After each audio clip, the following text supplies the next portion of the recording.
India has a very big role to play. Of course, here in the Indo-Pacific, in this part of the world, India has a huge role to play. India has an ever bigger role to play also in world diplomacy. The diplomatic relations with India and Latvia are actually very good. We have an embassy here in New Delhi, and the Indian government has recently taken a decision to open up also an embassy in Riga.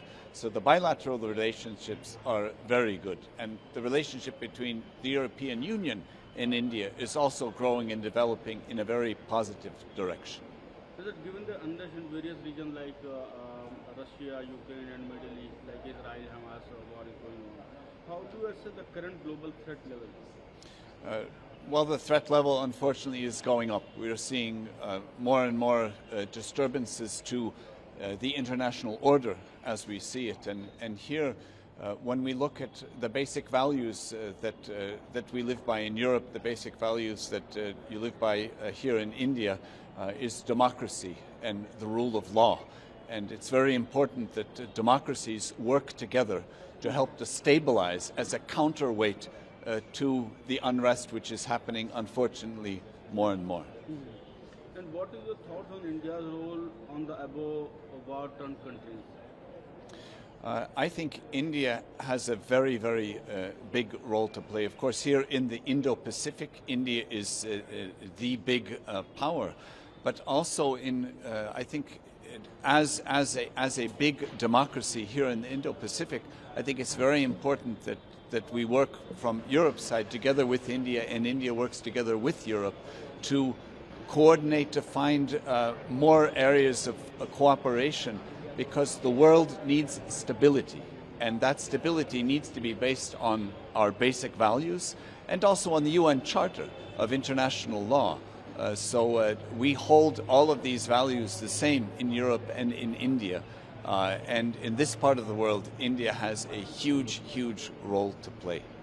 And sir, how do you evaluate India's growth, particularly in diplomacy and economic development?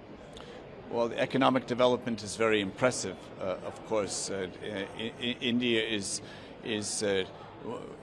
going up in the rankings of the size of the economy. Currently, it's the fifth largest economy. In a number of years, it will be third, and then second, and who knows in the future. It's extremely impressive. But also taking that economic weight, combined with its values, the democratic values, I think India has an ever bigger role to play also in world diplomacy. I think it's very important that from Europe's side and India's side, again, that we work together based upon these values, but India is a crucial partner. And sir, how do you see the trade relation with India and Latvia going forward? Oh, India and Latvia, the relationship right now is very good. In Latvia, we have a growing number of students from India learning in the sciences, in medicine, in other subjects. And here in India, we have a growing number of companies, the Latvian companies, that are very successfully exporting. And I think in the future, we could look just to grow that. There's a good base. And I think there's plenty of room for very positive growth in the future. India is also called the brightest place for investment.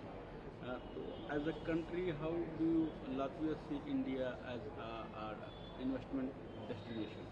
I think we view it very positively. So right now we have companies exporting into India, and I know that there are companies that are looking of maybe also moving some manufacturing here. So in terms of an investment environment, I think it's a good investment environment.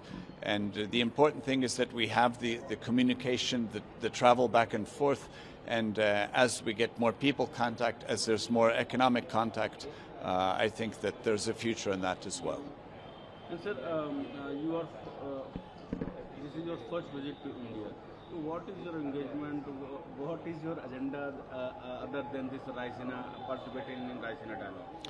Well, today I'll be having, together with my Nordic-Baltic partners, we'll be having a lunch meeting with your foreign minister. I'm looking very much forward to this. Tomorrow I'll be participating in a panel as well, meeting colleagues from all over the world. So this is a very, very good dialogue, a very interesting opening last evening, also a dinner discussion. And I think that India is rightfully placing itself at the center of politics right now.